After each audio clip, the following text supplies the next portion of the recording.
This video is for my friend Dr. Park, who was a college professor of mine, and we still keep in touch, and he said that he needs to redo some tile in his bathroom and asked me to make a video so he could learn how to do it. So here we go. You probably already have some sort of tile or subfloor down, or tile or linoleum or something down in your bathroom that you're going to have to take up. When you take it up, you're going to get down to the plywood or whatever the subfloor is underneath. And so when you get down that far, it's very important that you clean it and make sure that it's all perfectly flat all the way across.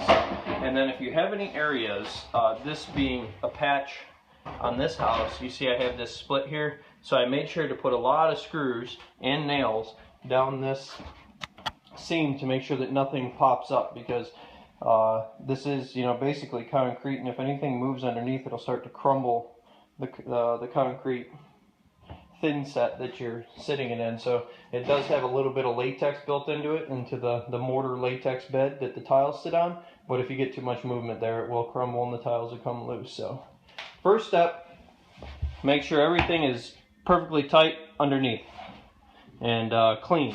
So I'm going to just go ahead and do a quick vacuum and sweep here, and then I've got the first piece of hardy backer to put down already cut.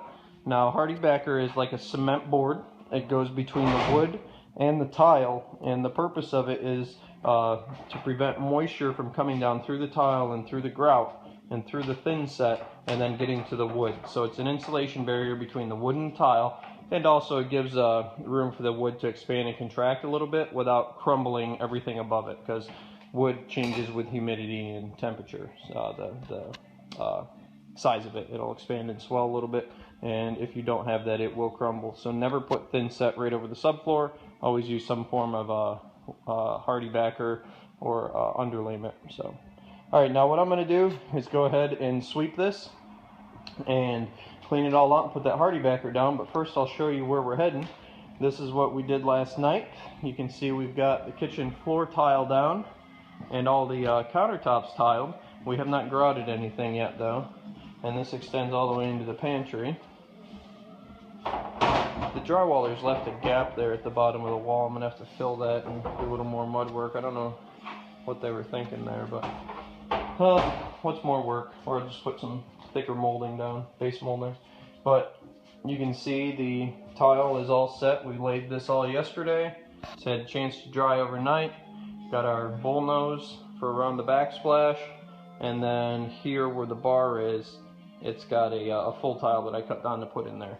And on the front here, the nosing is going to be a piece of oak, just like the cabinets, that goes all the way around. Looks very nice. I've done this in three other houses now, so it turns out real good. But here you can see all the layers of what I was talking about. So it's the same concept as the floor. You have the subfloor, then the hardy backer, then a layer of mortar, and then the tile sitting on top of it. And you can see the thin set mortar is laid down in rows, and the reason for that is so that they'll lay flat and level out. I don't have a trowel right here to show you, but they're very basic, it's very standard, and you can see that they're all done that way. So alright, I'm going to clean that up, put the hardy backer down, and show you how to screw that down in place. Okay, so I just wanted to show you real quick how to cut this hardy backer. So what I have on here is a mason blade on my circular saw.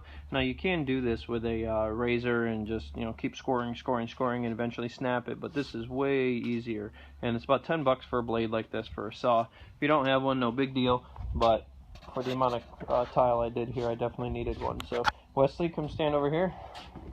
Wesley is going to be my videographer here, so make sure you make it so they can see me cutting, okay? So they see what happens.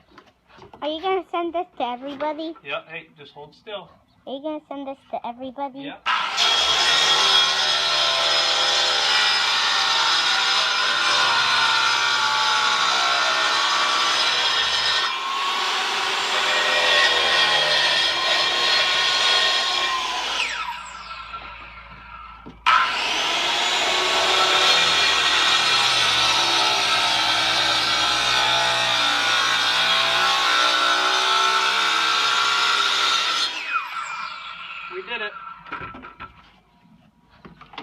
Good job. Very still. Okay. Alright, to put the hardy backer down now, hold still. We use special screws. They're hardy backer screws, and they're designed to countersink flat through the hardy backer. Now you need a whole lot of these. Hey, hold still. You need a whole lot of these to put in here, about every 4 to 6 inches. But this is a specialty screw gun. It's a deck screw gun. You don't need anything like this per se, but I like it because it's much faster. But if you're just doing a bathroom or something, you don't need one of these. You can just use a regular screw gun. But so it screws them down, puts them in tight. Anywhere you have a seam like this, make sure you get, can you see my hand? Make sure you get screws all along the edge about every 4 inches wherever they overlap. So I'll just go through a few of these real quick. That's right, Daddy. Hold still.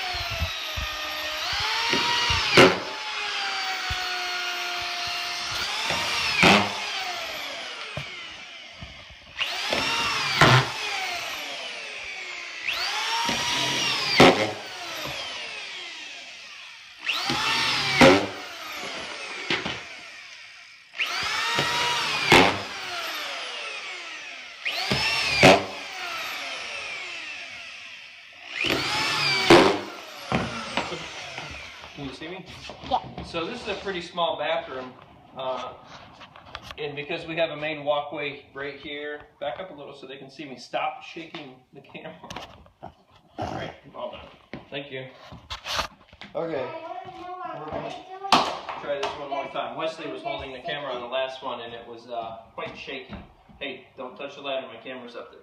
So what we got here is these are hardy backer screws. Now they have a don't touch. Get back. I'm just looking at this. So what they have here is a little countersink mechanism. It's just kind of rough here, so it digs in when you tighten them down. Wes, get off the ladder, please.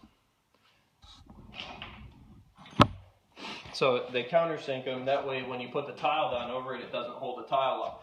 Now you want to put them about every 4 to 6 inches in a grid pattern to make sure that this is really held down tight.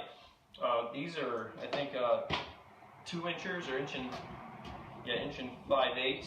So I've got a couple layers of wood here. I want to make sure I get all the layers of wood together. Again, you don't want this moving, so it takes a lot of screws. This is a special screw gun. It's a deck screw gun. You don't need to use these. It's just a lot faster, and because of how much I did here and all the decks and everything, I bought one. But this is about $100. When you put the screw on, it doesn't turn until you push it. But you can just use a regular screw gun. That's fine too. So.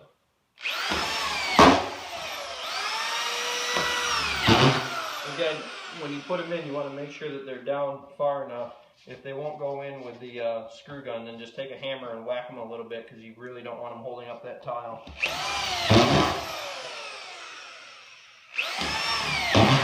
A little hump is okay. You saw what we did in the kitchen counter there. So you know there's a little bit of gap with that mortar, so it'll take up a lot of the little hump. Get everything nice and flat. So we'll just go a little bit here, you can see how it's done.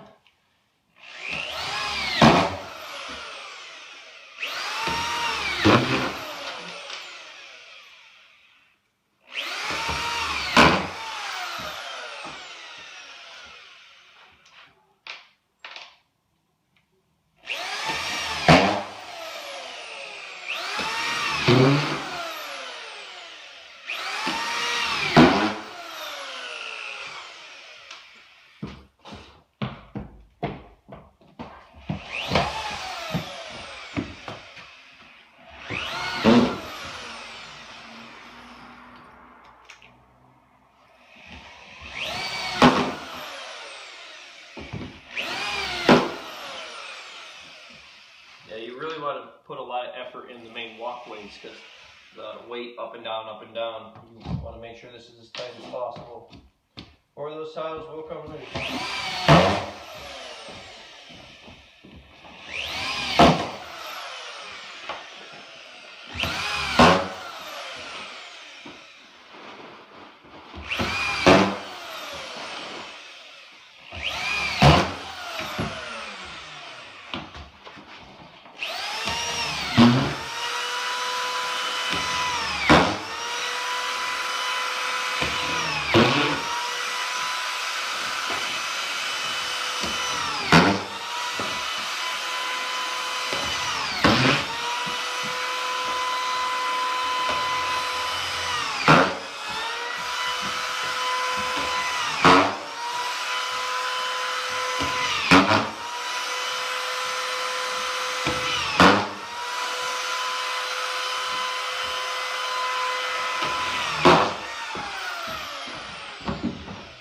Okay, I'll put the rest in a little bit.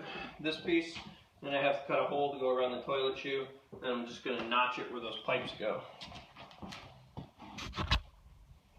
See the toilet shoe, I'm going to try to get it tucked under there a little bit, but mostly tucked under the shoe, but mostly just as round is fine. And then just going to notch around where those pipes are because the vanity sits over it and you'll never see those pipes. So, alright, I'm going to keep going, and then once I get it all down, I will get it cleaned up and we'll start laying some mortar and tile. Alright, so now we've got all the hardy backers screwed down, and we are going to start putting the tile down. I've got a few cut already. You can see I've mixed up my thin set. It comes in a bag like this from Home Depot. Just a fortified thin set mortar. It's got some latex in it, like I said, so it keeps it from crumbling if you get any movement in the floor beneath it. And then I just got this big egg beater thing here that I put in a big drill and mix it up. And so that's what we got there. Plop the bunch on the floor using my V-notch trowel, and I've started scraping it around. I've got a few pre-cut here. You just want to make sure you get a good mortar along the tub here. I've also put a little bit of silicone between the hardy backer and the front edge of the shower, because that is a common place for water to get down into and rot the floor. So if any water does get through the grout here, I've put another layer in place there with the silicone to hopefully help protect that floor over time. This is, you know, years down the road, so think ahead, plan ahead. Something I didn't mention is this hardy backer, you can change the tile multiple times on top of this, so it's very important when you put the screws in. You never want to have to pull that up again. That's there permanently. And so the tile, you can just scrape all this old stuff off once it dries, get the old tile out, put new tile down. You should never have to change that subfloor again. So I'm going to keep going here. I'll get a few down, and then we will, oh here, I guess I can put one down and show you kind of how I do this. So this is pre-cut. Leave the same gap against the shower as I do between the tiles. I got some spacers for that. So I just lay them down and plop them down, and that's about it. You don't walk on them, don't press them down, just let gravity pull it down and they won't go anywhere. So I just let it plop a little bit, and there you go. As long as you've got your grout or your thin set at a same level, when you plop it, they're all going to be the same height. There's really no need to go around and adjust anything. Alright, so I'm going to put some more in here and we'll keep going, and eventually it's going to look just like this kitchen floor out here, which Krista is going to start grouting soon. Oh, I see I didn't get any mortar under there. I better pull that back up and do it right. But here we got the floor we're going to grout in a little bit, so that'll be the final step to all this. Oh, you can see I fixed that mud there in that corner. I pulled that tile up and got the mortar right, but I just wanted to show you how I put the spacers in. So you can buy these spacers. I got a box full of them here left over. And so normally how you do this is I just plop the tiles down this tile, I measured the whole floor off of this one, and it's important when you do your layout to make sure that you get, you measure everything and you don't have any really small skinny tiles anywhere. That's why I've got a 8-inch piece here, so that once we get all the way around here and at the door, everything is at least half a tile wide. Otherwise I would have like a 3-inch piece, and that would have been pretty ugly. But here we got these, and once you get 4 tiles down with this pattern, you can flip these over and do the corners.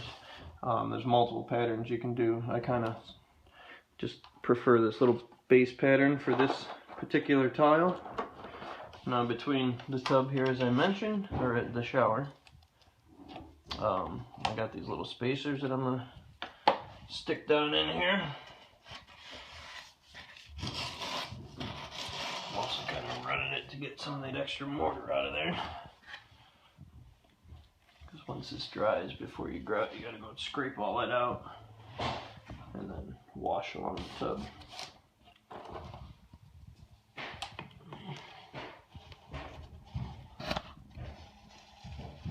There we go. It's actually pushing the tile out when I put that in, and it's getting all the gaps correct. So I'll make better videos. It's too hard to hold the camera while I work. There we go. So everything's going to be square off the front of this tub, and now I'm just pulling all these over and making sure that they're tight and tight to the front of the shower here. So you see I've got a weird offset here. I'm not sure what's going on. I'm going to have to take a peek here and cut those tiles. It looks like that tile's got a little bump on it here. So what I'm going to do, just close the gap a little and open it a little there. So there's a little step, but I could take this tile up and go trim it.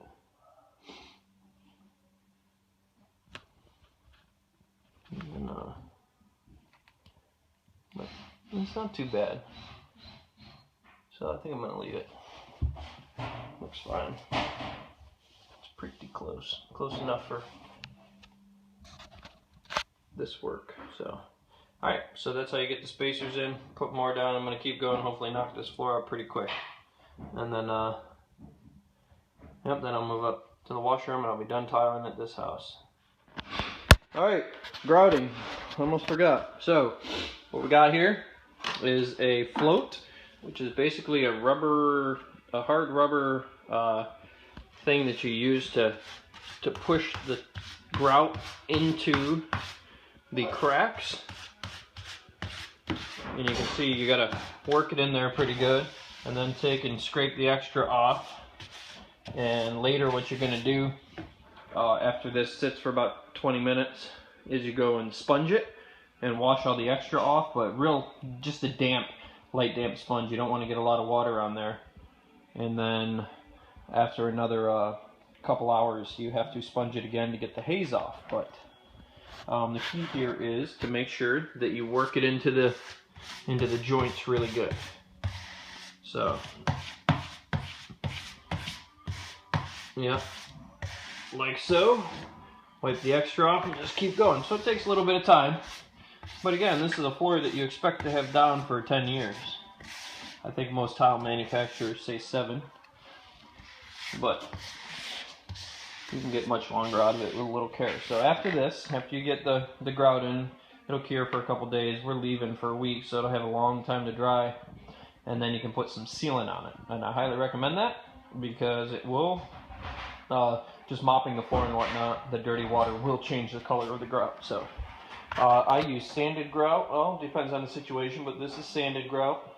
It'll take the sealer and just a poly blend here.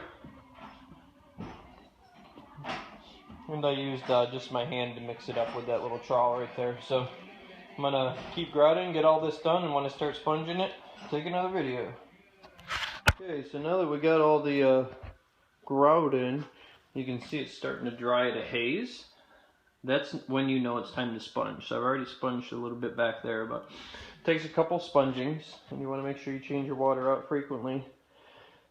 This is drying, and you can see the stuff that I just got done doing is still wet. So by the time I get here sponging, it'll be dry enough to give it its first sponge. Now, there are some tricks to the sponging. You don't want to use the sponge so hard that you work all the stuff out of the gap. So you don't want to work the grout out. So the trick is to go at a 45-degree angle to the seams, and then work it. You can see as I go over it, it seals it all right to the edge of the tile nicely. And then a very, very damp sponge. Actually, this one might be a little too wet. Getting a little water down there. I only wrung it out with one hand because I'm holding the camera, but that's how you do it. So I'll do like a preliminary sponge and get all the big stuff off like this, and that also seals it good and tight. And then I'll go back over it again with a rinsed out sponge to get the haze off. And then I don't need one more sponging to get all the rest of the haze off after a couple hours. But we're actually leaving for the week, and we'll do the final sponge when we get back.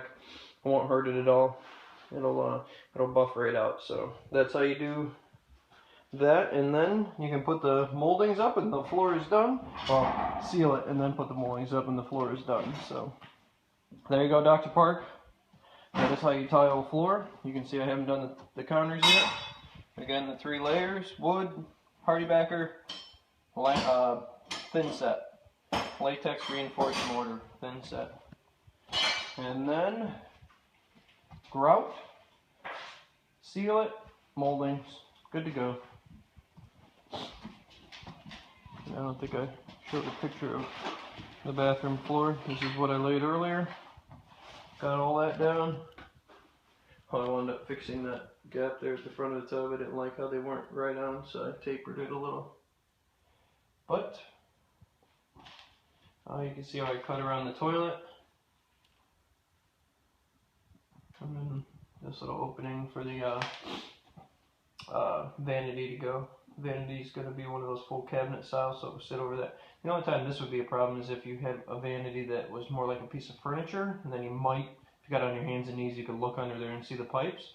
Normally you would have the pipes come out of the wall, but here I've got a header running underneath, and I got lucky and was able to put the toilet water coming out of the wall. But these pipes with the drain, there was no way to get that drain through a header underneath the floor, so they came straight up through.